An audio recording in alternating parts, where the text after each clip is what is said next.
हिरव्या मिरच्या आणलेल्या मी, त्या जरा लालसर झाल्या तर त्या मसाल्यामध्ये थोड्याशा घेऊन टाकलेल्या आहेत.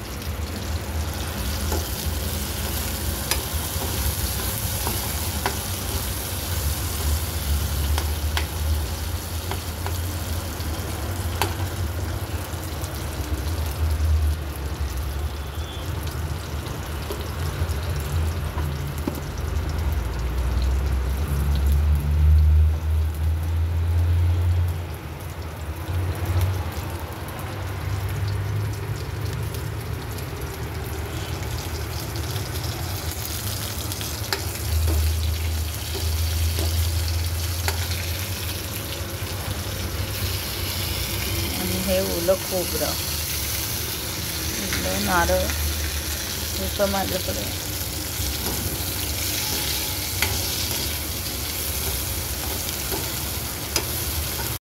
माझा मसाला थोडा ब्राउनिश झालेला आहे, तर त्यामध्ये मी हा कांदा स्मोक केलेला तो असा कुस्करणार आहे,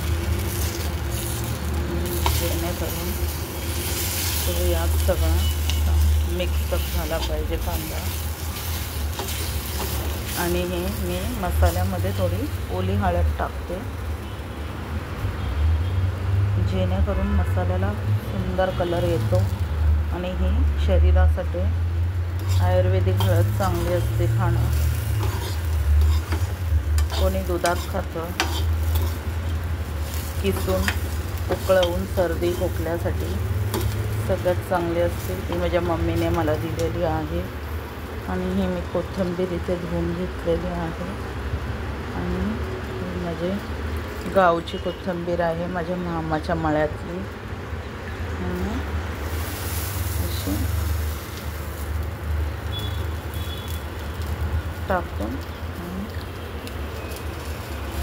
सर्व एकजीव करणार आहे.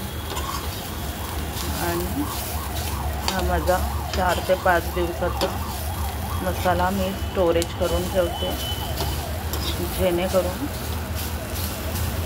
कोणतंही कालवण,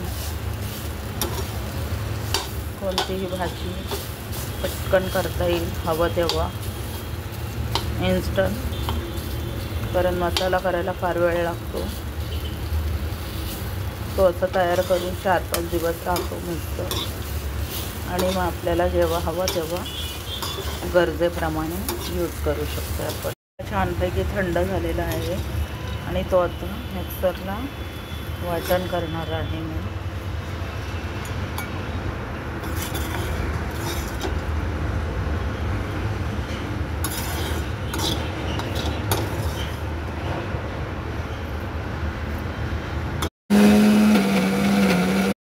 हा जो मसाला आहे माझा तो तयार झालेला आहे आणि मी तो असं स्टोर करून ठेवणार आहे. आणि उरलेला आहे त्याची मी अंडा करी बनवणार आहे. अंडा करी बनवणार आहे. हा मला 2-3 दिवस पुरेल.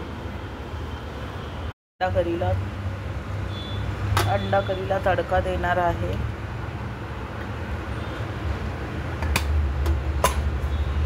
यासाठी मी तेल तापवलंय. त्यात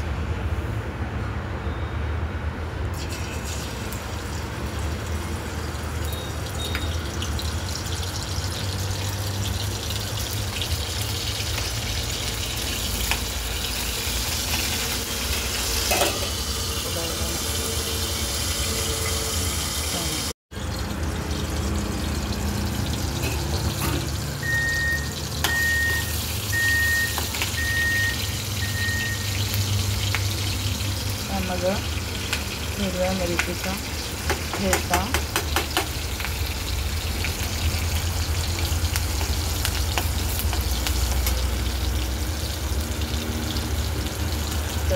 हळद, लाल तिखट, घाटी मसाला, काळा मसाला,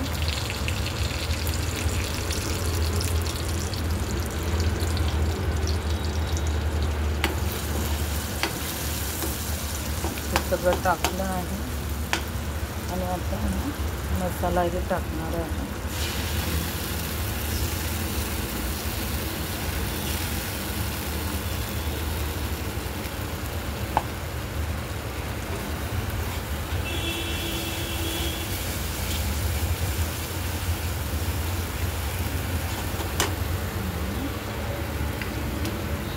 बॉईल अंडी मंद गॅसवर चांगलं फ्राय होऊन देणार. थोडं पाणी टाकलं, मीठ टाकलं. तुम्हाला भाजी किती घट्ट पातळ हवी त्यानुसार पाणी टाकायचं आहे. आणि ही अशी अंडा करी तयार आहे.